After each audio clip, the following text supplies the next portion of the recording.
I'm Bud Bazelak, the Provost at Case Western Reserve University. On behalf of President Barbara Snyder and the university, I'd like to welcome you to this evening's distinguished lecture featuring David Grossman. Okay. I can't get it too much closer. All right. And still read my notes. I will speak louder. The Laura and Alvin Siegal Lifelong Learning Program is an important mechanism for connecting the university with the general community. We are really excited about the initial success and the future direction of this program. Engaging in intellectual activities are the hallmark of the Siegal Lifelong Learning Program, and tonight's event with world-renowned author David Grossman is a great example of the unique educational opportunities the Siegal program brings to our community. This past year, the Siegal program has engaged over 2,500 local individuals, hopefully many of you, in nearly 250 lifelong learning activities. The university is pleased to enjoy this partnership with the local Jewish community and the former Siegal College leadership in order to maintain the legacy of Siegal College and to work to continue supporting activities in lifelong learning. Thank you to Steve Hoffman, President of the Jewish Federation of Cleveland, for his continued partnership in this and our other endeavors, and to the officers of the Jewish Federation led by Renee Chelm. Thank you also to Terry Klein and other members of the former Siegal board for their ongoing leadership and their important role in creating and establishing this center and this program. Special thank you to Laura and Alvin Siegal for their vision and commitment to lifelong learning. Again, also thank you to the staff of Lifelong Learning Program and to Lynn Singer, Deputy Provost at Case Western Reserve, for her efforts in creating a successful program within the university that so effectively serves the broader community.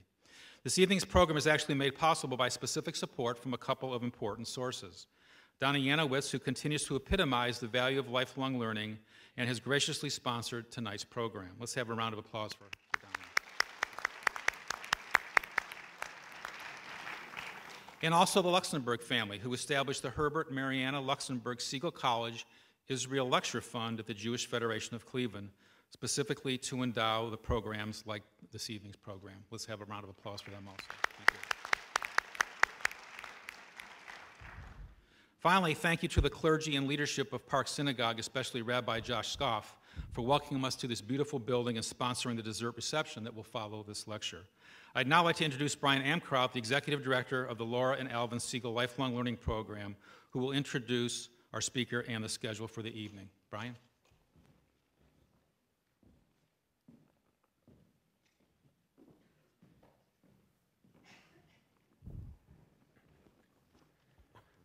Thank you, Bud. I want to reiterate quickly Bud's words of thanks to all our supporters, sponsors, and the staff of our program. We couldn't serve the community effectively without your dedication. And to thank the university, under Barbara's leadership, support from Bud and Lynn, for their commitment to creating and maintaining a robust lifelong learning program. We really look forward to continued growth in this area. It's really just the beginning. Bud thanked Steve at Federation, but we also want to thank the Federation's Israel Arts and Culture Initiative for their partnership in this program. We want to thank the Mandel JCC's Jewish Life and Culture Program for co-sponsoring the event and arranging for book sales. We ask people who may have questions for this evening to write them out on note cards if you picked one up on the way in. If you did not, please just raise your hand and someone from our staff will get you a card. When you have a question written out, just raise your hand and again, someone will come to collect it.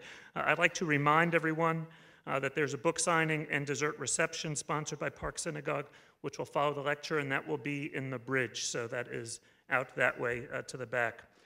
Before we begin, I do want to say a few words in memory of Neely Adler, who first developed what is now an annual Israeli author event, and dedicate tonight's program to her memory. A little over 5 years ago, she and I talked about regularly bringing an Israeli author into town, and we've had really some great programs with Meir Shalev, Edgar Keret, Savion Liebrecht, 2 years ago, Amos Oz, and tonight with David Grossman. Neely's passion for Hebrew, her relentless desire to convince anyone and everyone of their need to study Hebrew was unmatched. I know how much she looked forward to hosting our Israeli literary guests and to build classes and other activities based on reading their works. And she was particularly excited about bringing David Grossman to our program, and I know how much she would look forward to seeing so many people joining us to hear it. So thank you, Neely, for everything that you've done for us.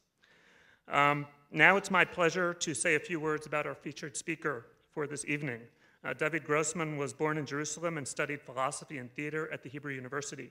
He began a 25-year career at Israel Radio at the age of 10 as a correspondent for youth broadcasts. Internationally lauded as a superb author, Grossman's prose is intricate, structurally complex, and noted for its daring and innovative technique. Injustice as a human phenomenon is a central theme, whether it is a socio-political condition or psychological obsession. He is the author of numerous works of fiction, nonfiction, and children's literature. His work has appeared in The New Yorker, has been translated into 30 languages, and he is the recipient of many prizes both in Israel and abroad. Considered one of Israel's most perceptive writers, Grossman's powerful prose expresses the courage, pain, and occasionally brutal truth of Israeli reality with strength and honesty. His most recent book was recently published in English a couple of months ago, titled Falling Out of Time. It's been available in Hebrew for a few years. Is really a beautiful work, a combination of poetry, drama, and prose, addressing the issues of pain and loss, and we look forward to hearing his comment about that and other works of his this evening. On his current tour, he has only spoken, this will be his 4th community in North America. So we're pleased that Cleveland could join Washington, San Francisco, and New York as locations on your current North American tour. And we're really proud to bring you through the Siegal Lifelong Learning Program at Case Western Reserve University. Please join me in welcoming David Grossman.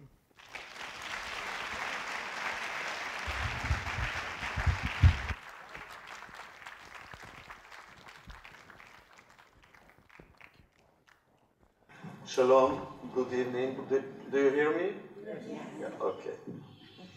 Thank you for this warm hospitality, and I really feel at home.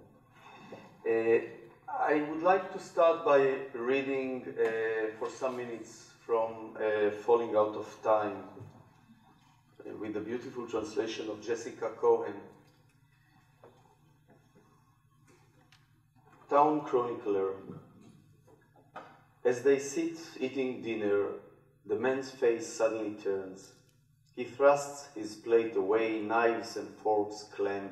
He stands up and seems not to know where he is. The woman recoils in her chair. His gaze hovers around her without taking hold, and she, wounded already by disaster, senses immediately, it's here, again, touching me. Its cold fingers on my lips. But what happened, she whispers, with her eyes. Bewildered, the man looks at her and speaks. I have to go. Where? To him. Where? To him, there. To the place where it happened? No, there. What do you mean, there? I don't know. You are scaring me. Just to see him once more. But what could you see now? What is left to see? I might be able to see him there, maybe even talk to him. Talk, Town Chronicler. Now they both unfold, awaken. The man speaks again. Your voice, it's back. Yours too. How I missed your voice. I thought that we'd never. I missed your voice more than I missed my own. But what is there? There's not such place. There doesn't exist. If you go there, it does. But you don't come back. No one ever has. Because only the dead have gone. And you? How will you go? I will go there alive. But you won't come back. Maybe he's waiting for us. He is not. It's been 5 years and he's still not. He is not. Maybe he's wondering why we gave up on him so quickly the minute they notified us. Look at me. Look into my eyes. What are you doing to us? It's me, can't you see? This is us, the two of us. This is our home, our kitchen. Come, sit down. I'll give you some soup. Man.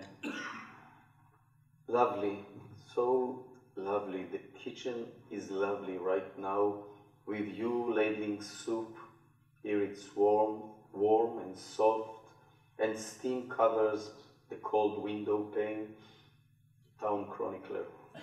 Perhaps because of the long years of silence, his hoarse voice fades to a whisper.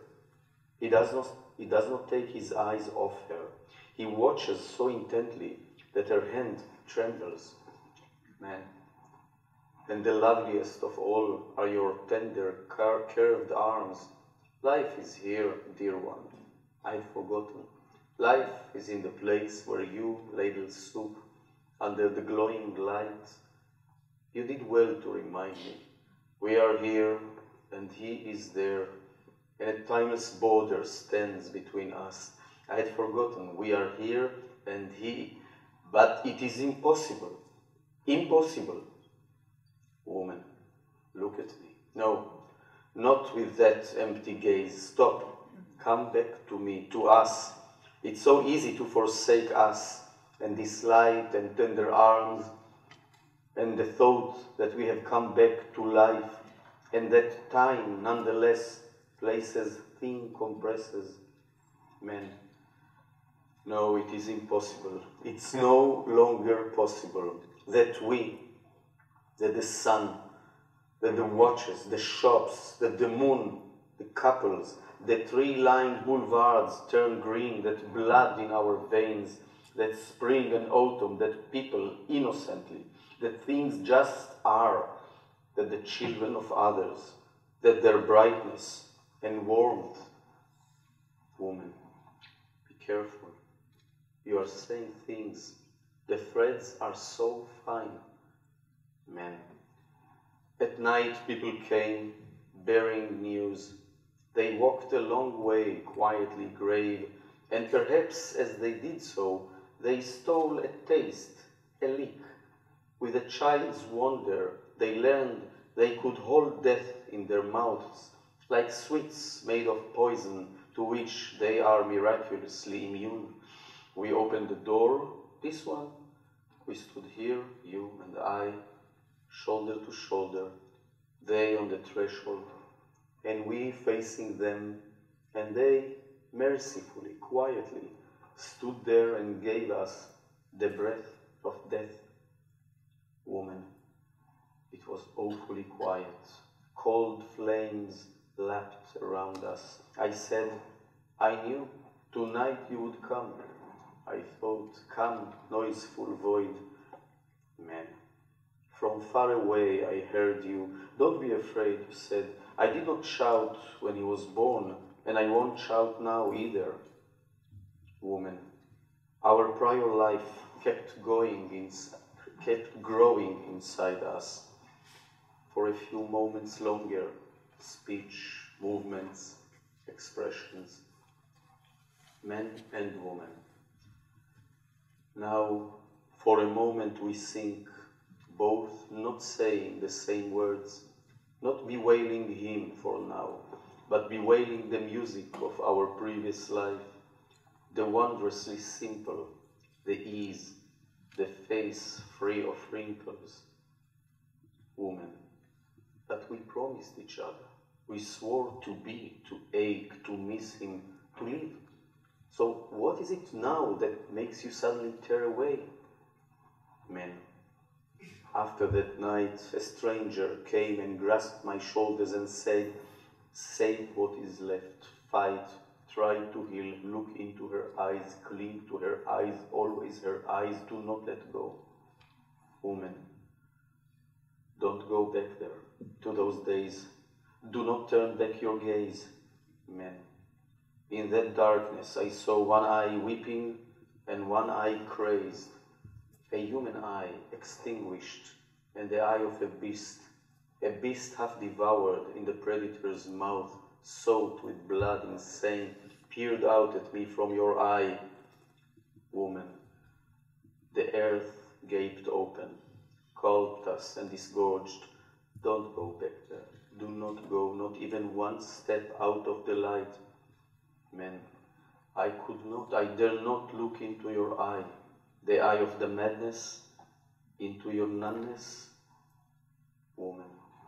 I did not see you. I did not see a thing from the human eye or the eye of the beast. My soul was uprooted. It was very cold then, and it is cold now too. Come to sleep. It's late. Man. For 5 years we unspoke that night. You fell mute, then I. For you the quiet was good, and I felt it clutch at my throat. One after the other the words died, and we were like a house where the lights go slowly out until somber silence fell, woman. And in it I rediscovered you and him. A dark mantle cloaked the three of us, enfolded us with him, and we were mute like him, 3 embryos conceived by the pain, men. And together we were born on the other side, without words, without colors, and we learned to live the inverse of life.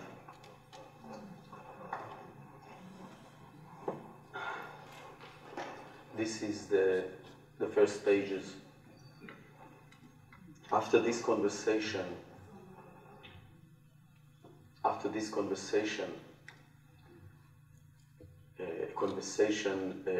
that during it, the man begs his wife again and again to join him, to come with him. He needs her, he loves her. And she's afraid, she wouldn't go. She says, for 5 years I'm struggling not to go there. She doesn't mean a specific place, she means getting out of mind, I guess. I will stay, she says. It's easier to go than to stay, she says.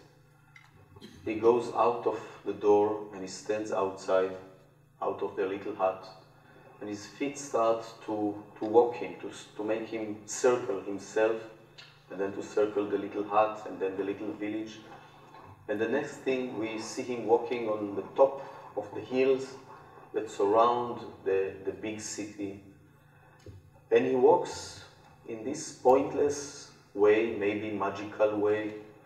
He walks, he has to walk. He doesn't know why he's doing it. Gradually he starts to understand. But what happens is that his walk creates something within the city, the town or the city itself. People who are in the same predicament like he is are attracted to him, to his movement, to something that is in his character. They are magneted to him, they are uprooted to him from whatever they are doing at their moment, you know, from beds and kitchens and from the palace of the Duke. The Duke also joins them, and they start to follow him, to walk after him, and then slowly, gradually, they start to talk about it, about what has happened to them and to their beloved ones. Because this is a trip or a journey, this book, not to a specific place, but it's a journey to the place where we are able to talk about it.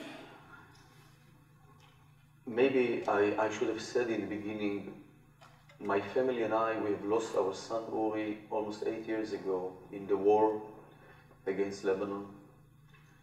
And something that I noticed in the very first days after it happened, that there are no words to describe it, no words to mourn, no words to comfort. I knew beforehand that usually the most extreme sensations are wordless. We don't have enough words to describe ultimate pleasure or ultimate sadness. Then we started to get letters of condolences from all over the world, and many of them were from writers. And they all wrote, I noticed, in the same voice, as if one voice has dictated to them, and they all wrote, we are speechless, or there are no words to describe what we feel or what happened. And they are really the masters of language of our time. And I thought, how can it be? And then people come and they talk to you with cliches, you know, not because they are bad people, because this is what we all know. And cliches are even more hurting and insulting even when you are in such condition. You want words to be tuned precisely to yourself. And then I thought, I want to write about it. Well, and then I thought I don't want to write about it. You know, because in the beginning what you want to do is to do things that are totally physical, you know, to run to the end of the world or to climb the highest building or mountain and to cry out. And then comes a time, after a while, that you need to find words. I think this is what makes us human, that we must have words in order to touch reality. And the more words we have to describe a predicament, the more nuanced is our contact with this predicament. And I felt that if I was unfortunate enough to be sent there, to this place, to this island of exile, as I thought of it, at least I will map it in my own way. And for me, mapping is to give words, to describe everything that I felt in this situation. And to describe even something more, to describe the meeting point, maybe, between life and death. Because this was something that was revealed to me only then. The intensity that exists in the place where life touches death. And I wrote a book that it's not a memoir, it's not a story about my life. It's not even rooted in Israel. It's my first book ever that is not rooted in Israel. It was so strange for me. It's rooted somewhere and everywhere and in a certain time and in every time. Because loss is universal. You don't have to be an Israeli or an American or a Chinese for that. We all have experienced and unfortunately will experience loss. And we all, at a certain age, start to understand this specific dimension of life with death. I had to write about walking people. Again, all what I say now is an analysis that I do after I have written. When I was writing, I was totally taken. I hardly thought about these things. I had to write about walking people because I'm a walker by nature. I walk all the time. I cannot sit. I just, when I write, I mean, otherwise I'm quite a quiet person, but usually when I write, I all the time find myself walking. All the time, like a prisoner in one room. My wife says I leave marks of burns on the carpet. But there was another thing that made me need this motion, yeah? Because death has the ability to paralyze not only the dead ones, but also their surroundings. It's so easy to surrender to this heaviness and paralysis. And I felt that if I want to understand it, I cannot be in the place where catastrophe has put me. That I have to master some abilities of my own and to be able to move and to feel the motion and then to feel the emotions. And by so doing, not to be defined by catastrophe. And I thought later that in all of my books, my novels and also my documentary books, almost always, I was obsessed almost with the situation of one individual facing an outer arbitrariness. It could be the arbitrariness of a military occupation that I wrote about in The Smile of the Lamb. What does it mean to be occupied? What does it mean that you have no privacy, that there are others who can monitor your time, your intimacy, the way you teach your children, even the most intimate things of your life are dictated from the outside. What is left for you? How do you maintain your individuality in such situation? I wrote about maybe the ultimate arbitrariness that prepares us for all other arbitrarinesses, and this is the arbitrariness of the body on the soul. And how our soul, this living sparkle, how it adjusts over the years to the stiffness and the arbitrariness of the carnal dimension. And I wrote about the arbitrariness of the Nazis in Sea and the Love. And I deeply tried to understand how in such reality in which people were deprived, totally erased from all their idiosyncrasies and uniqueness, and people became or were downgraded to numbers tattooed on arms. How was it possible to maintain their specialness, their uniqueness, to remain themselves in a place that erased their privacy, their intimacy, their names, their neighbors, their talents, their secrets, everything? I always ask myself, how had I acted had I been there? What was, another question, what was the last thing that would remind me who I was? You know, there is this beautiful Jewish story about the luz. Luz is the little bone, the smallest bone in the top of our backbone. You all have it. Don't try. And this bone is believed not to be destructible. It cannot be crushed or burnt, and from it, man will be resurrected in doomsday because it contains the essence of his or her being. And each and every one of us should have one essence like that, that this is the ultimate quality of himself or herself. You can think for 10 seconds, each one can think what his luz are, or is, sorry.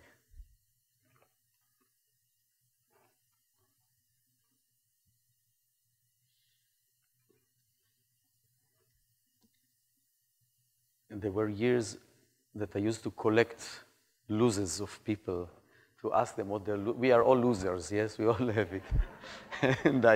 and people gave me wonderful answers. There was some, usually artists said immediately creativity. Some women said longings. There was one man who was deeply in love with another woman, and he says, my luz is the other woman. My luz is this other human being.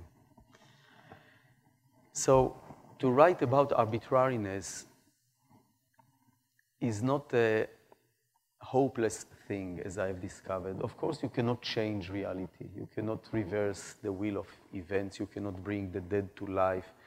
You cannot stop a military occupation. You cannot, change anything. But your position in front of this arbitrariness has changed. You are no more standing in front of this wall of arbitrariness in the place you stood before you started writing about it. Some new nuances were discovered for you, some cracks in this monolithic arbitrariness. And things are not the same once you gave your private words or names to this arbitrariness. In a way, you understand it more. You even make it yours in a way that you can, manipulate a little or play with it a little. You are not a victim anymore. This is what I wanted to say. You are no more a victim of this arbitrariness. And since when someone experiences a catastrophe, one of the most accessible sensations is to feel a helpless, bitter victim, I think there is a great hope in the ability not to fall immediately into this trap of being a victim. I think when I say it, I think about individuals, but I think also about countries and nations that suffer from this victim mentality and sometimes even ideologize the state of the mind of the victim, and sometimes by so doing deprive themselves from the ability to be uprooted, to uproot themselves from the situation, from a paralyzing situation. And of course, I think also of Israel when I say that. The book is also written in a very unusual form. It's a form of a poem, a radio play, a libretto, a theater play, all of the above. I had a feeling that since I describe a kind of a loss that violates the right order of things, the right order of nature, also the writing about it must be different. And I started to write prose because I'm a prose writer. I never wrote poetry before. And immediately I felt that it's not enough, that I want to write something else, and it should be more refined and less linear than prose. And then from itself, poetry came. And I wrote it, and I just knew that I'm doing the right thing. And if there are among you people who are artists, they probably understand what I mean. Sometimes it's hard to explain why we choose this or that form or this and that decision, but you just feel there is a touch of truth. This is how it had to be done. And the story, which I'm not going to tell you much more about it, it is about this strange journey, almost of sleepwalkers, but they are very active and alive all the time, and they start to talk with each other, and each of them has his or her language to describe his situation. And together they get to the most remote place that they were looking for, where the life can still feel death.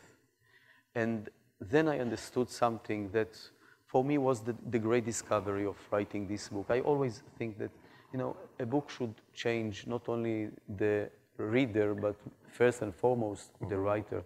A book that does not have the potential to change the writer, there's no point really in writing it, I think. And this book made me understand that, you know, we don't know, none of us really knows what happens after life, yes? Man lives on Earth for 2-3 million years. No one really knows, and don't believe anyone who tells you he knows. No one really knows what happens after it. So there are a lot of thoughts, beliefs, speculations. But I'm sorry to say it here, I'm a non-believer, and I cannot take solace from thoughts about Olam Haba or afterlife. I believe that what is here, and I have to do my best here. But I found out that or let's say that there is a way to approach this monolithic or hermetic cover of over there, this wall that separates between here and there, and also to come back from this place, to come back to life. That was not less important for me, not least important. And this is the way of art. It is the way of writing prose and poetry and painting and making music and theater and movies, everything that is able to bring us to this very specific place that every serious art deals with, and this is the place where death and life, in a way, merge. And I must say that this knowledge really had changed something deep in my life.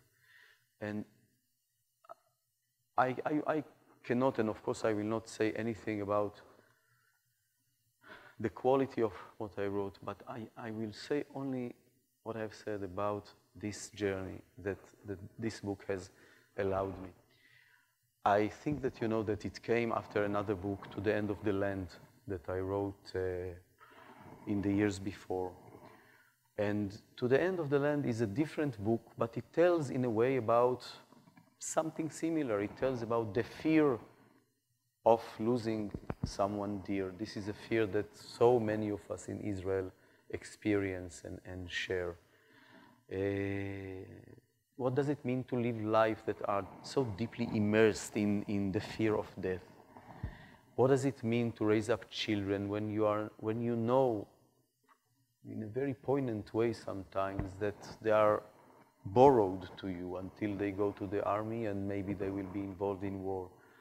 How can we raise up our children to be people who are open, trust-giving, liberal, vital, humanist, when they have to function in the most unhumanist, tough, cruel, beastie-like conditions sometimes?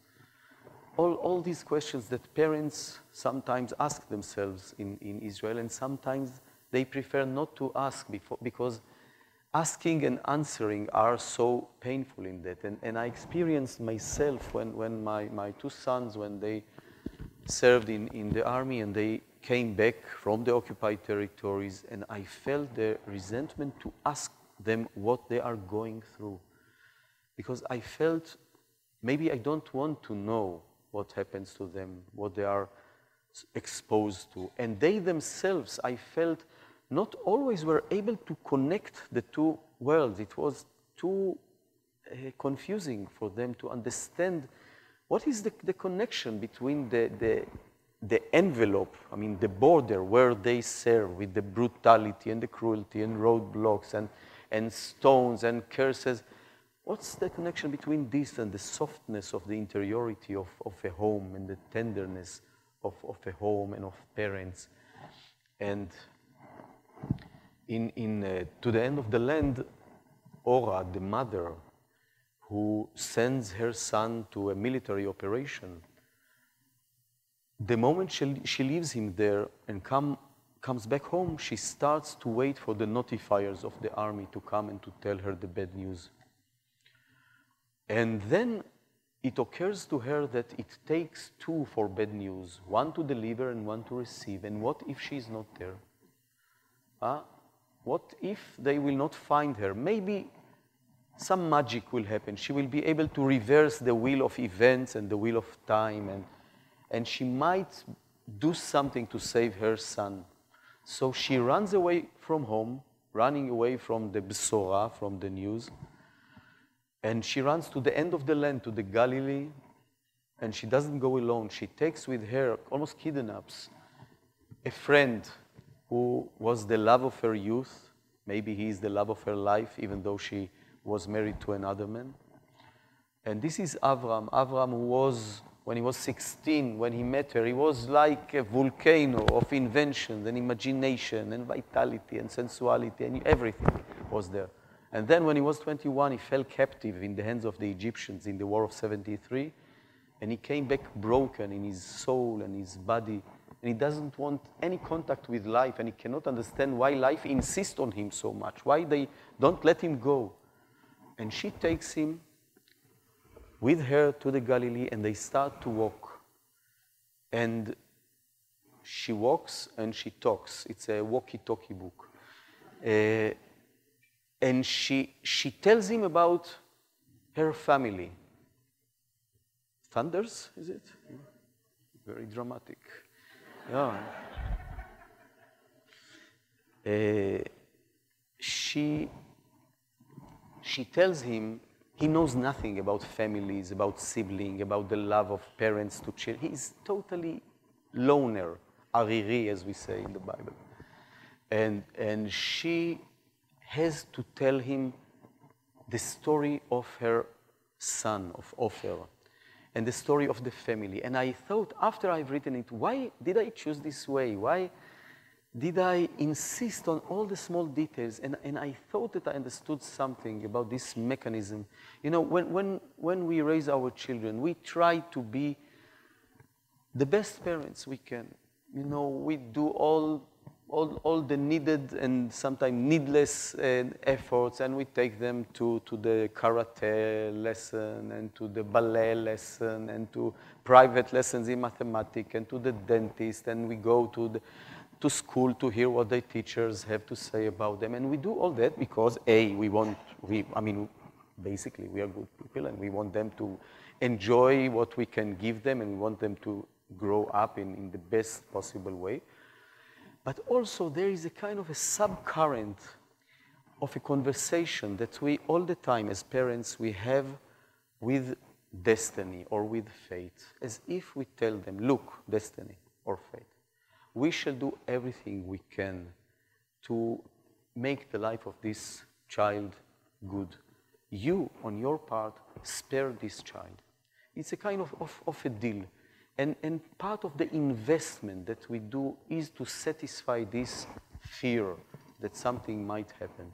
Now, when there is a danger hovering above the head of our beloved ones, the feeling is that everything that we had put into this child starts to evaporate, that nothing really can face the brutality of a real catastrophe.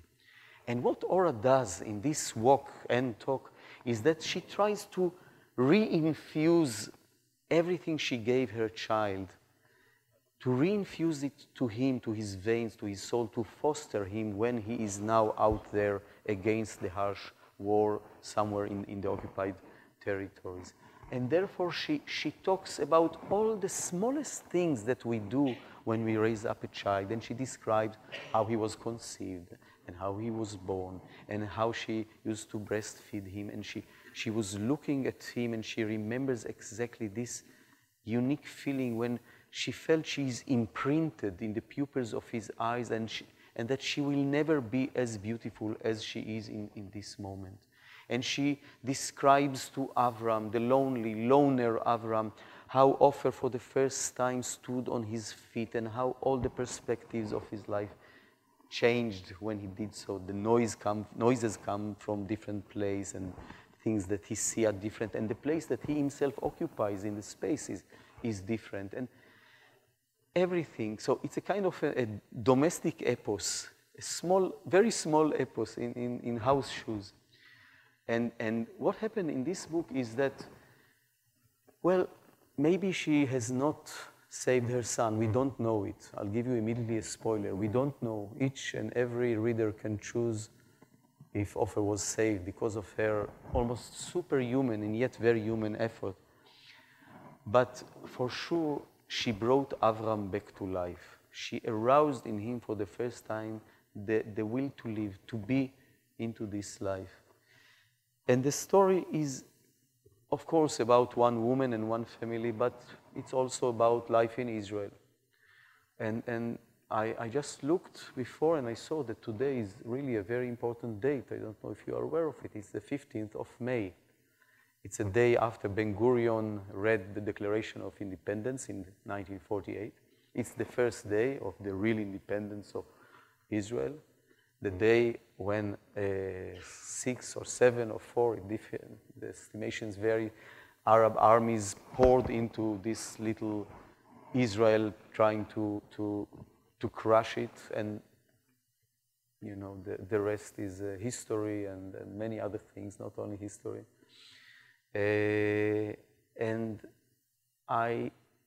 when I was writing it, I felt in such a strong way this subcurrent of anxiety that we all experience there, that life is so fragile, so unpredictable, that it is so easy to surrender to some ways of thinking, of believing, of giving up, of becoming cynical or apathetic, of regarding ourselves, as I said before, as a victim. It is, for me, Israel, as I said, I'm a non-believer, and only for that matter I will use a very religious term of a miracle. The fact that we have this state, and the fact that we were able to create everything we have created there against all odds. I will not start to count all achievements. I will mention democracy, for example. My grandfather, who came to Israel from Poland, he knew nothing about democracy. Most Jews who poured into Israel from Romania, Russia, Egypt, Morocco, they never heard this word democracy. And yet, without a pre-model, they have decided to create this country as a democracy, which for me is really a huge achievement. It's second or third only to the creation or the recreation of the Hebrew language and the Hebrew culture. And the question that I always ask myself is, are we really loyal to this miracle? I must say, sadly, I do not feel that anymore we are loyal to it.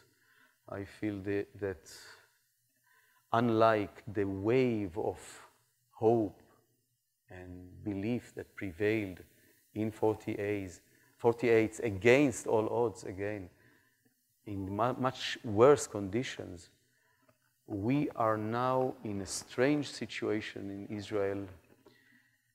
Sometimes I think that we have been trapped into this paradox of survivors, that we, the Jewish people, we have suffered from it throughout our history. It's a strange paradox. It's a paradox of a people who, throughout his history, survived to live his life and eventually lives in order to survive only. Now, when you are in extermination camp, you do everything to survive only. When you are the greatest superpower, when you have the best air force in the region and some hundreds atom bomb, and yet all what you aspire to, your great vision, is just to survive from one catastrophe to another, this is not enough. It's not enough because at one point down the road you will fail. There will be someone who is stronger than you, cleverer, courageous, more courageous than you. You will be defeated. And of course, this is something Israel cannot afford herself to experience. Do we do the things to spare us this destiny?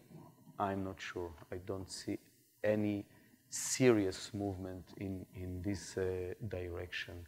For so many years, what we are being fed by our government, it is only fear and threats and anxieties.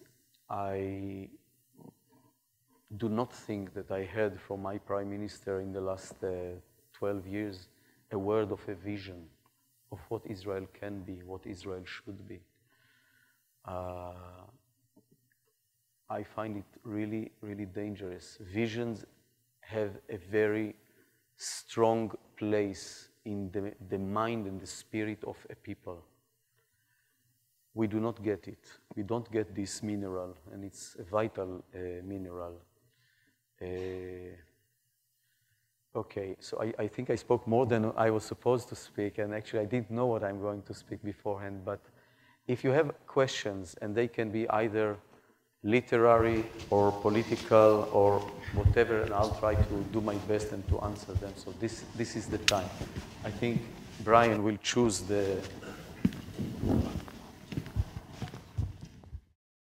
You described your two last books, and in the most recent book, in Falling Out of Time, you don't have any proper names for the characters. And clearly, into The End of the Land, you do, and names have meaning. And obviously, you chose to use descriptives instead of actual names in the most recent book. So could you talk about that a little? As I said, I tried to blur the place and the time, and I tried also not to give names. I didn't think that names are important in this book, in Falling Out of Time, because loss, that they are universal things. There is a moment when all those parents, they call the names of their beloved ones that they have lost, and there are suddenly some more familiar names. But, you know, generally speaking, it's really something tricky to find a name, to find the right name for a character. You know, you have to love this name. And it's almost like to name a baby, yes? You really have to love and to think of people that remind you of this name. And sometimes I work for a year or 2 years without giving a name to the character. I remember when I was writing To the End of the Land, Ora had no name. And suddenly I called her the wife or the woman, the woman, yeah. And Avram was the man. And then gradually I started to feel that she has light in her. And light in Hebrew is or. Yes, so I called her Ora, and immediately it fit her, and they grew together, she and the name.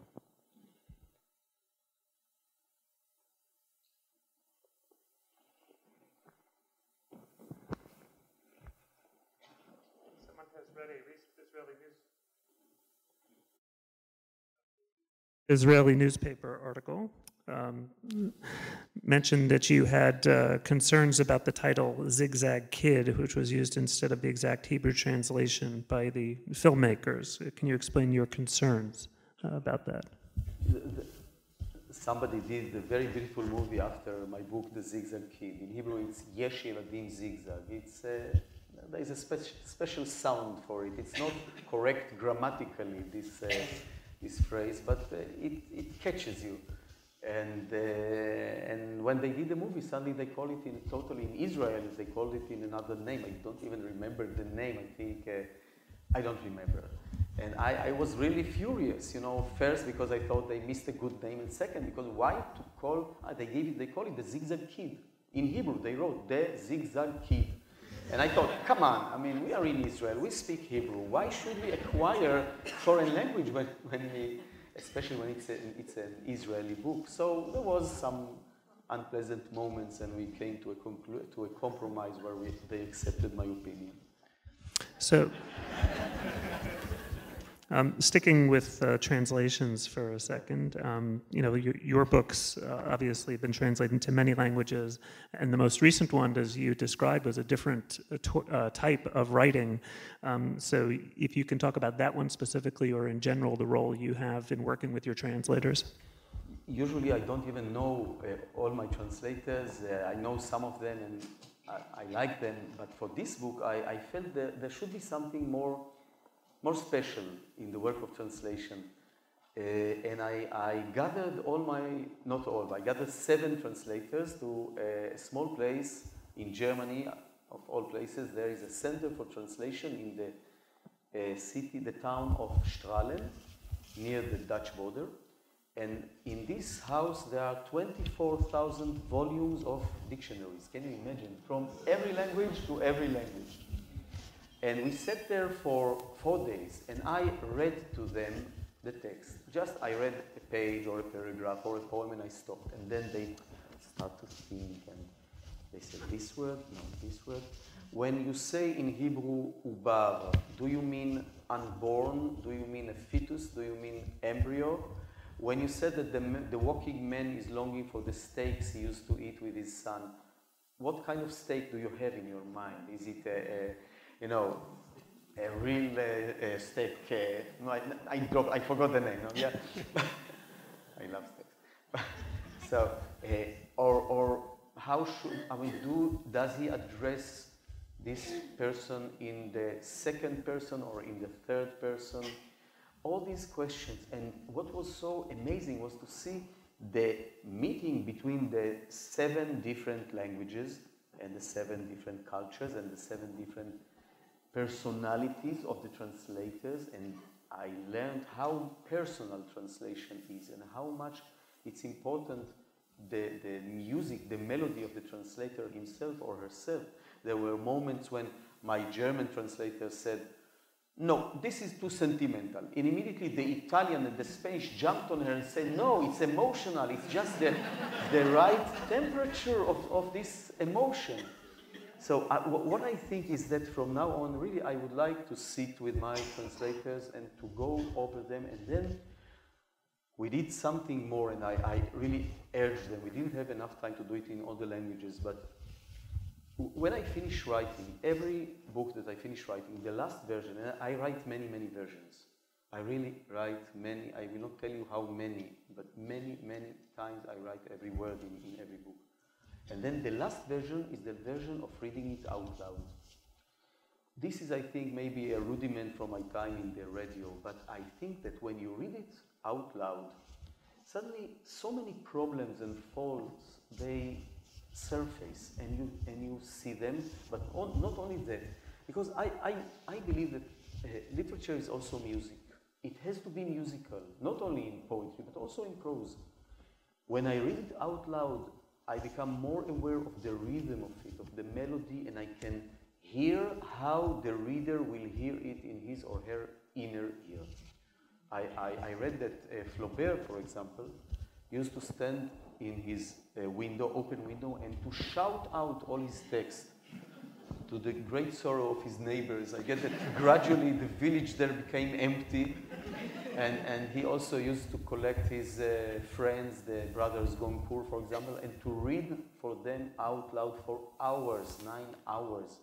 I think my friends are grateful for me for not using that against them. So you mentioned the miracle of Israel, and you mentioned in your mind the lack of vision, and maybe I'll combine two questions here.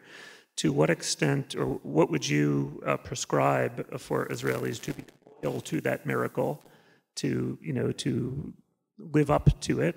And secondly, what would your vision be? What inspiration would you offer if you had the podium? It is intertwined with the need to achieve peace for Israel. Now, I know that if I said it in Israel, there will be a lot of, again, peace. What is peace? There will never be peace. Peace is a dream of naive people. Even using the word peace today is not politically correct. Shalom is outdated, is really old-fashioned word.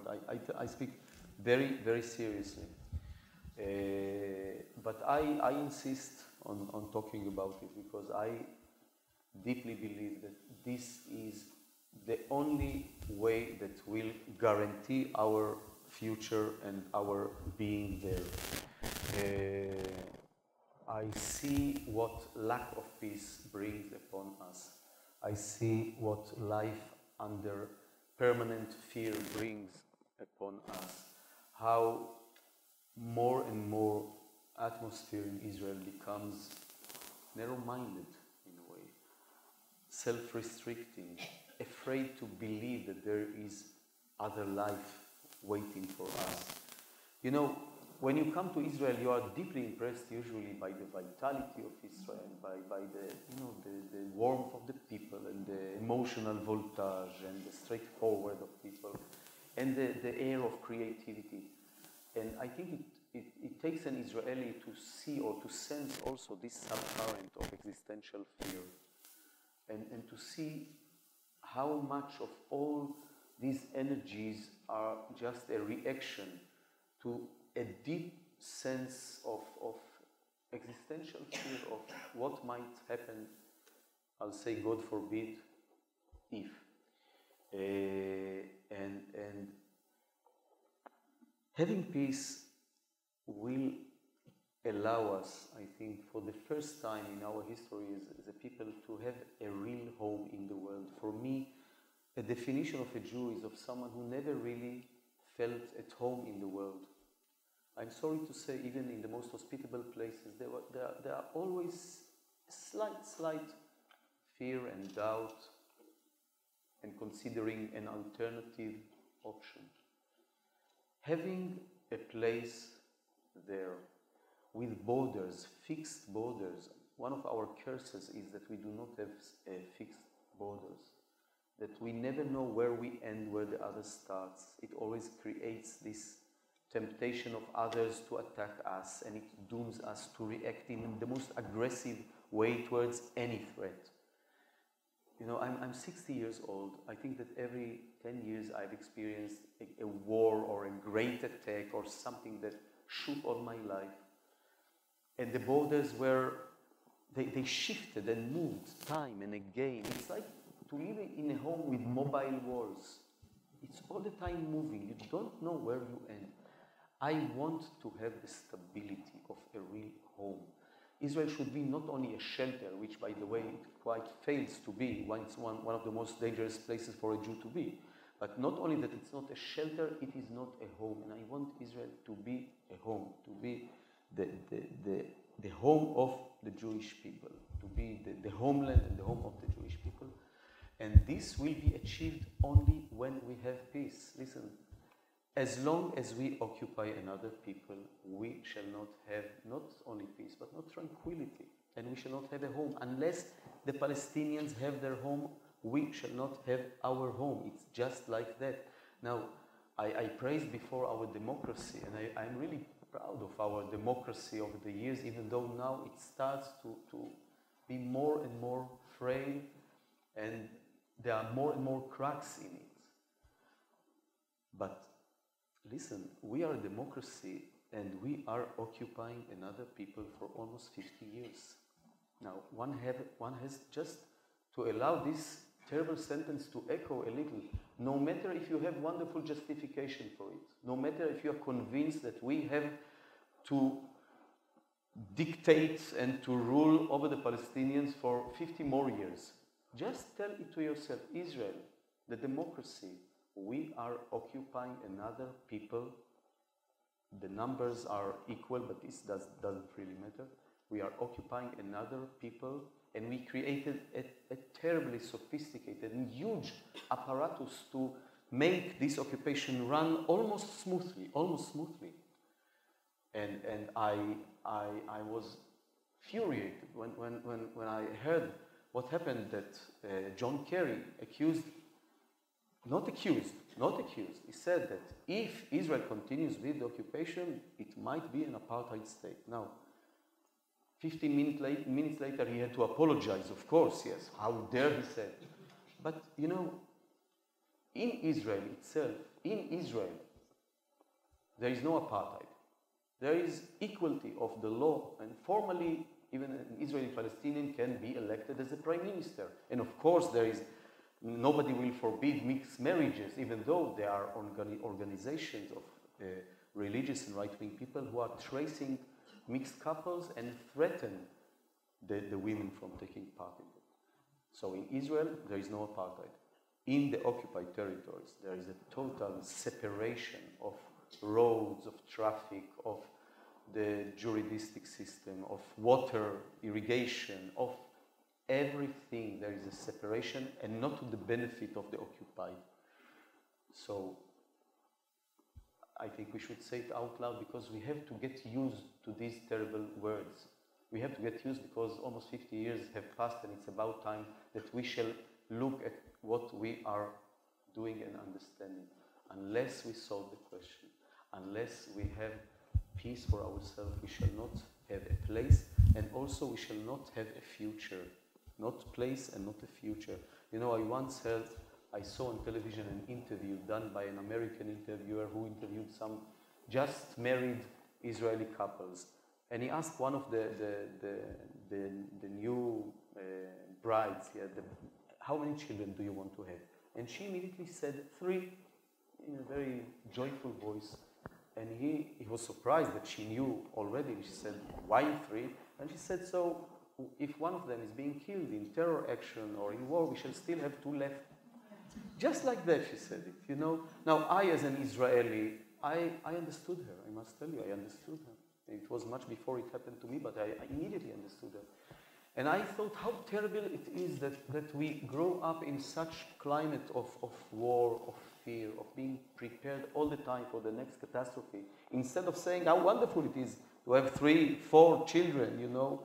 This is the real pleasure of life. But for us, things really went wrong in 1967. And, you know, again, I want to be very clear. It is not that I think that all the guilt is on Israel. Not at all. Not at all. The Arab countries and the Palestinians, they have been wonderful, effective partners in the distortion.